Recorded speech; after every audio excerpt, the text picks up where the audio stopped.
Hello അസ്സലാമു അലൈക്കും. എടാ, 7ാം ക്ലാസ് ഓണപ്പരീക്ഷയിൽ അറബിയിൽ എന്തായാലും ചോദിക്കുന്ന ചോദ്യമാണ്.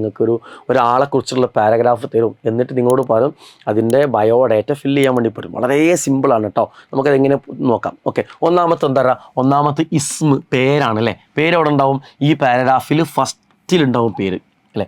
പേര് 1, ഇതിന് നമ്പർ 3, 4, 5, 6, 7, 8 കാര്യം നമുക്ക് ഫില്ല് ചെയ്യാനുണ്ട് അല്ലേ. ഓക്കെ, നമുക്ക് നോക്കാം. അപ്പോൾ ഒന്നാമത്തെ നമുക്ക് കിട്ടി, പേര് കിട്ടി. പേര് കിട്ടി. ഇനി നമ്മൾ രണ്ടാമത്തത് വരുന്നത് താരീഖ്, ഡേറ്റ്, മീലാദ്, ജനനം, ജനിച്ച ഡേറ്റ് വേണം. മക്കാന്, സ്ഥലം, വിലാദത്ത്, സ്ഥലം, ജനനം, ജനിച്ച സ്ഥലം. അപ്പോൾ ഇത് രണ്ടും കിട്ടാൻ നമ്മൾ എന്ത് ചെയ്യണത്? ഈ 2 കാര്യവും വുലിദ എന്ന് പറയുന്ന ഈ 2 കാര്യം കേട്ടോ, ഇതും ഈ 2 കാര്യവും വുലിദ എന്ന് പറഞ്ഞ സെൻറ്റൻസിൽ ഉണ്ടാവും. ജനിച്ച സ്ഥലവും ജനിച്ച ഡേറ്റും ഉണ്ടാവും. നോക്കാം നമുക്ക്. ഉണ്ടാവും ഇവിടെ വുലിദ എന്ന് പറഞ്ഞ സെൻറ്റൻസ് കണ്ടല്ലോ നിങ്ങൾ. ആ സെൻറ്റൻസിൽ എന്തുണ്ട്? ജനിച്ച ഡേറ്റ് ഉണ്ട്, പിന്നെയോ ജനിച്ച സ്ഥലമുണ്ട്. അപ്പോൾ നമുക്ക് എന്തായി? 2ാമത്തെ പോയിന്റ് ഫില്ല് ചെയ്യാനായി, 3ാമത്തെ പോയിന്റ് ഫില്ല് ചെയ്യാനായി. ഓക്കെ അല്ലേ? ഇനി നമുക്ക് നോക്കാം അടുത്തത് ഇസ്മുൽ വാലിദ്. വാലിദാണ് ഉപ്പ എന്നുള്ള അർത്ഥം. അപ്പോൾ വാലിദ് അല്ലെങ്കിൽ അബ് എന്ന് പറയുന്ന സെൻറ്റൻസിൽ ഉണ്ടാവും. വാലിദത്ത് ഉമ്മ, അപ്പോൾ വാലിദത്ത് എന്നോ അല്ലെങ്കിൽ ഉമ്മ് എന്ന് പറഞ്ഞിട്ട് അവിടെ ഉണ്ടാവും, ആ സെൻറ്റൻസിലുണ്ടാവും. അപ്പോൾ നമ്മൾ എന്ത് ചെയ്യുക? ആ സെൻറ്റൻസ് ഈ പാരാഗ്രാഫിലേക്ക് പോയി നോക്കുക, വാലിദ് ഉണ്ടോ നോക്കുക. ഇങ്ങനെ നോക്കുമ്പോൾ വാലിദിൻ്റെ അബു ഉണ്ട് അല്ലേ, അബ് എന്നാണുള്ളത്. അപ്പോൾ അബിൻ്റെ പേരോടെ കൊടുത്തിക്കണ്. ആ പേരെടുത്തിട്ട് നമ്മൾ എന്ത് ചെയ്യുന്നു? 4ാമത്തെ പോയിന്റ് ചെയ്താണ്. പിന്നെ ഇവിടെ ഉമ്മ എന്ന് കൊടുത്തിക്കണം, ഉമ്മാൻ്റെ പേരും കൊടുത്തിക്കണം. അപ്പോൾ 5ാമത്തെ പോയിന്റ് കിട്ടി. അപ്പോൾ 5ാമത്തെ പോയിന്റ് കിട്ടി. ഇനി നമുക്ക് അടുത്തത് നോക്കാം. ഇവിടെ ജിൻസിയത്ത് കേട്ടോ. ജിൻസിയത്ത് എന്ന് പറഞ്ഞ രാജ്യമാണ് എഴുതേണ്ടത്, രാജ്യം.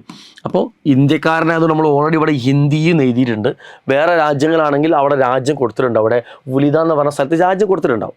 ഇനി മുഅല്ലഫാത്ത് എന്ന് പറഞ്ഞാൽ അദ്ദേഹത്തിൻ്റെ ബുക്കിൻ്റെ പേരാണ് അല്ലേ, ബുക്സിൻ്റെ പേരാണ് എഴുതേണ്ടത്. അവിടെ ഈ വാക്കിൻ്റെ മുഅല്ലഫാത്ത് എന്നുള്ള വാക്ക് തന്നെ അവിടെ ഉണ്ടാവും. കണ്ടോ, മുഅല്ലഫാത്ത് കണ്ടില്ലേ. അവിടെ അതിൻ്റെ പുസ്തകത്തിൻ്റെ പേര് കൊടുത്തിക്കണ്. അത് 6ാമത്തെ പോയിന്റ് നമുക്ക് എന്ത് ചെയ്യാം? അവിടെ ഫില്ല് ചെയ്യാം. ഓക്കെ അല്ലടാ. ഇനി വഫാത്ത് എന്ന് പറഞ്ഞ അർത്ഥം മരണം. വഫാത്ത് മക്കാന് സ്ഥലം, മരിച്ച സ്ഥലം. ഇത് രണ്ടും ഇവിടെ ഉണ്ടാവും അറിയണം.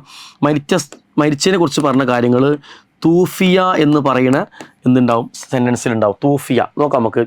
ഉണ്ടാവും തൂഫിയ എന്ന് പറഞ്ഞ സ്ഥലത്തിൽ മരിച്ച സ്ഥലമുണ്ട്. അപ്പോൾ 7ാമത്തെ പോയിന്റ് കിട്ടി. ഇനിയോ മരിച്ച ഡേറ്റും ഉണ്ട്. അപ്പോൾ 8ാമത്തെ പോയിന്റും കിട്ടി. ഉണ്ടോ? ക്ലിയറായാലോ? എന്താണ് മരിച്ച സ്ഥലം, താരിഖുൽ വഫാത്ത്, മരിച്ച ഡേറ്റ്, ഇത് രണ്ടും അവിടുന്ന് കിട്ടി. ഇങ്ങനെ ഈ പോയിന്റുകൾ നല്ലോണം മനസ്സിലാക്കുക. അതിപ്പോൾ സാറിൻ്റെ ക്ലാസ് കണ്ടിട്ട് ഇതിലേതെങ്കിലും അർത്ഥം നിങ്ങൾക്ക് അറിയാത്തുണ്ടെങ്കിൽ ആ അറിയാത്തങ്ങളിൽ എഴുതി വെച്ച് പഠിക്കുക. പഠിച്ചു കഴിഞ്ഞാൽ നിങ്ങൾക്ക് എന്ത് ചെയ്യാൻ പറ്റും? പരീക്ഷയ്ക്ക് ഏതെങ്കിലും ഒരാളെ കുറിച്ച് ഇതേപോലെ പാരാഗ്രാഫ് വന്നാൽ ഇതേപോലെ മാർക്ക് ചെയ്തിട്ട് ഓരോ നമ്പർ അടിസ്ഥാനത്തിൽ ഇതിങ്ങനെ അടിപൊളിയിൽ എഴുതിയിട്ട് ഫില്ല് ചെയ്യാം. ഓക്കെ, ഈ ട്രിക്ക് ഉപയോഗിക്കാം. ഈ ട്രിക്ക് ഉപയോഗിച്ചാൽ നിങ്ങൾക്ക് എന്തായാലും ഒരു 5 മാർക്ക് ഷുവറാണ്. ഈ പരീക്ഷയിൽ 5 or 6 മാർക്ക് കിട്ടും കേട്ടോ. അപ്പോൾ അതുകൊണ്ട് ഓൾ ദ ബെസ്റ്റ്. അസ്സലാമു അലൈക്കും.